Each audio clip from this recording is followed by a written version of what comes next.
అందరికీ నమస్కారం. నా పేరు ఎగ్గుల శ్రీనివాసులు, వైఎస్ఆర్ కాంగ్రెస్ పార్టీ ఎస్సీ విభాగం రాష్ట్ర అధికార ప్రతినిధి.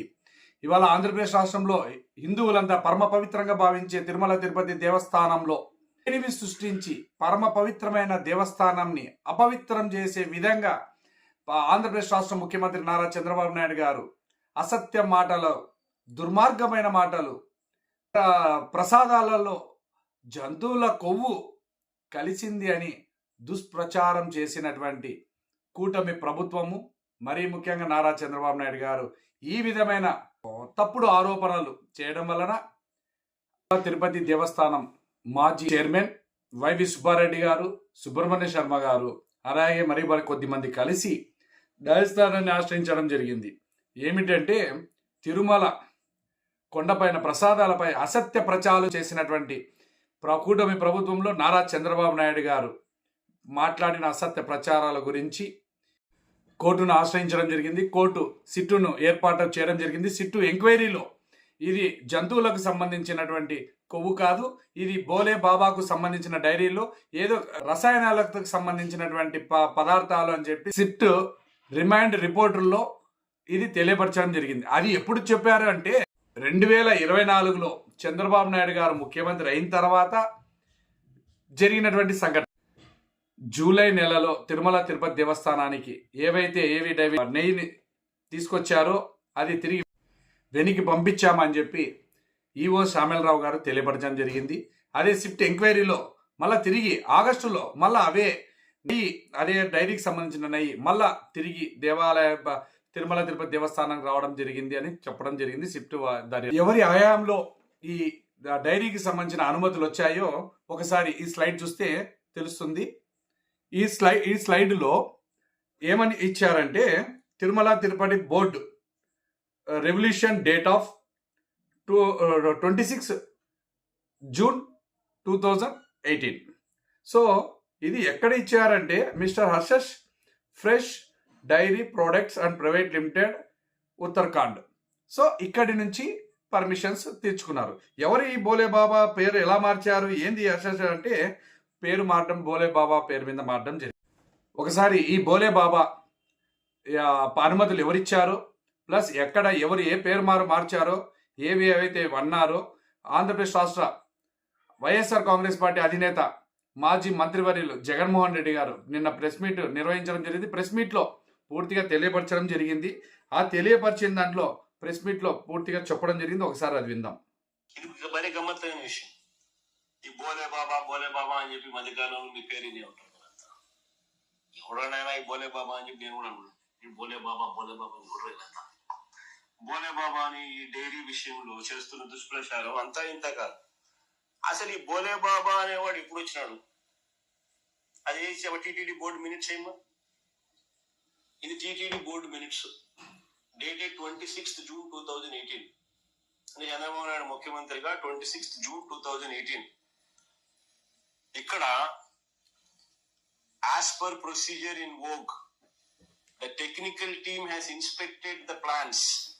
MS Harsh Fresh Dairy Products Private Limited, Uttarakhand, and MS Farmgate Agro Milk Private Limited, New Delhi, on 27/5/2018 and 28/5/2018 respectively, and submitted the reports, duly stating that both the dairies, MS Farmgate Agro Milk Private Limited, New Delhi, and MS Harsh Fresh Dairy Products Private Limited, Uttarakhand, were qualified technically.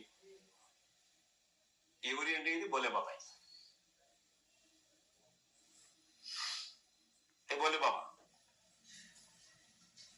తర్వాత ఏ పేరు మార్చి బోలే బాబాయ్ name change.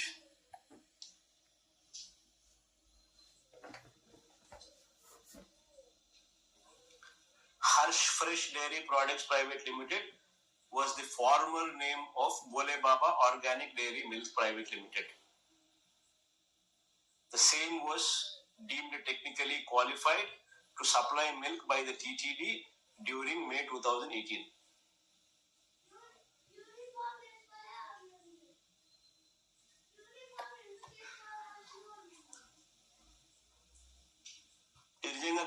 విషయమే కదా.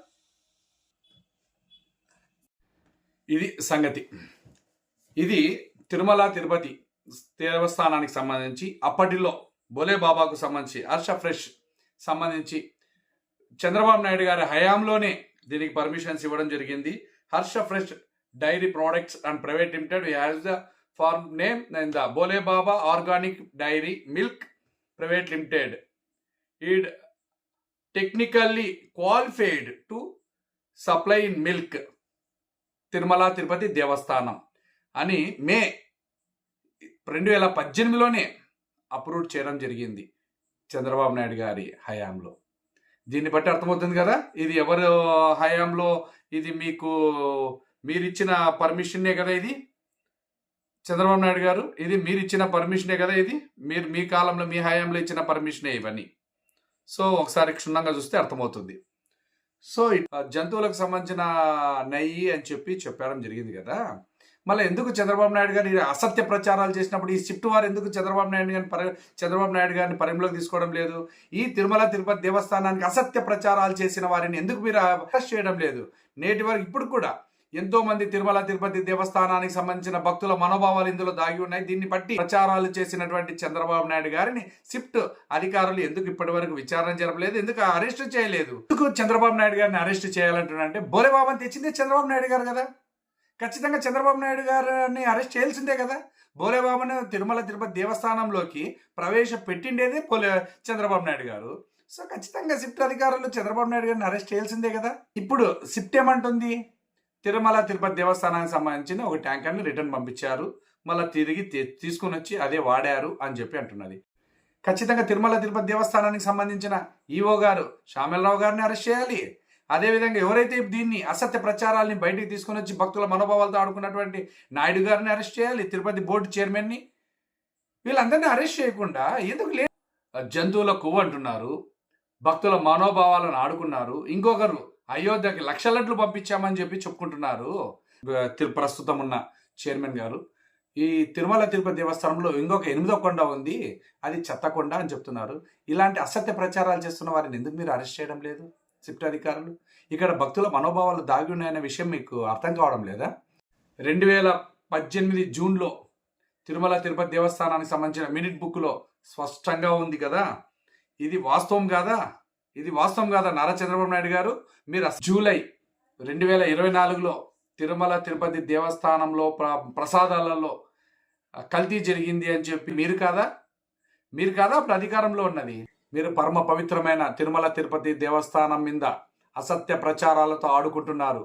దేవుడితో మీరు రాజకీయాలు ఆడుతున్నారు. మీ స్వార్థపూరితమైన ఆలోచన విధానంతో పరమ పవిత్రమైన వెంకటేశ్వర స్వామి వారితో మీరు ఆటలు ఆడుతున్నారు.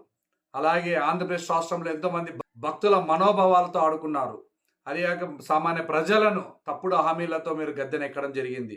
మీ గద్దెనెక్కడం కోసము మీరు అప్పటిలో వైజాగ్ స్టీల్ ప్లాంట్ను ప్రైవేటీకరణ చేయడం కోసం, తప్పిదావు పట్టించడం కోసం మీరు మీ అవకాశం దొరికినప్పుడంతా మీరు డైవర్షన్ పాలసీస్ చేయడంలో తిరుమల తిరుపతి దేవస్థానము అలాగే ఎంతోమంది భక్తుల మనోభావాలు దాగి ఉన్నాయనే ఆలోచన మీకు కూడా లేకుండా అసత్య ప్రచారాలు చేసి మీరు పబ్బం గడుపుకుంటున్నారు. ఖచ్చితంగా షిఫ్ట్ అధికారులు మీరు నిజంగా నీతి నిజాయితీగా విధులు నిర్వహిస్తూ ఉంటే ఈ బోలే బాబాకు పర్మిషన్ ఇచ్చినటువంటి చంద్రబాబు నాయుడు గారిని, అలా ప్రభుత్వంలో కూటమి ప్రభుత్వంలో దేవాదాయ శాఖ మంత్రిని, అలాగే అసత్య ప్రచారాలను లేనివి భక్తుల మనోభావాలతో హిందూ ధర్మాన్ని కూడా ఆడుకున్నటువంటి డిప్యూటీ సీఎం పవన్ కళ్యాణ్ గారిని, అలాగే తిరుమల తిరుపతి దేవస్థానం సంబంధించిన ఈవో శ్యామలరావు గారిని, అలాగే ప్రస్తుతం ఇప్పుడు ఉన్నటువంటి తిరుమల తిరుపతి దేవస్థానం చైర్మన్ నాయుడు గారిని తక్షణం షిఫ్ట్ అధికారులు అరెస్ట్ చెయ్యాలి. అరెస్ట్ చేసి భక్తుల మనోభావాలను గౌరవించాలి. ఇది దయచేసి షిఫ్ట్ అధికారులు కానీ పై స్థాయి ఉద్యోగులు కానీ దీన్ని క్షుణ్ణంగా పరిశీలించాలి. ఎంతోమంది హిందువుల మనోభావాలు ఇందులో దాగి ఉన్నాయి. కేవలం స్వార్థపూరితమైన రాజకీయాల కోసమే చంద్రబాబు నాయుడు గారు కుట్రపూరితమైన ఆలోచనతోనే ఈ పాలన పాలిస్తున్నాడు. ఈవెన్ చివరిగా తిరుమల తిరుపతి దేవస్థానానికి బోలే బాబా డైరీకి పర్మిషన్ ఇచ్చింది కూడా చంద్రబాబు నాయుడు గారే. 2018లో పర్మిషన్ ఇచ్చింది వీళ్ళే. 2024లో జూలైలో వీరే మళ్ళీ బయటికి కూడా ఇదే విషయాన్ని బయటికి తీసుకొని వచ్చి లేనివి సృష్టించి చంద్రబాబు నాయుడు ముఖ్యమంత్రి గారు హయాంలోనే కదా జరిగింది. రాష్ట్ర ముఖ్యమంత్రి చంద్రబాబు నాయుడు గారిని అరెస్ట్ చేయాలి.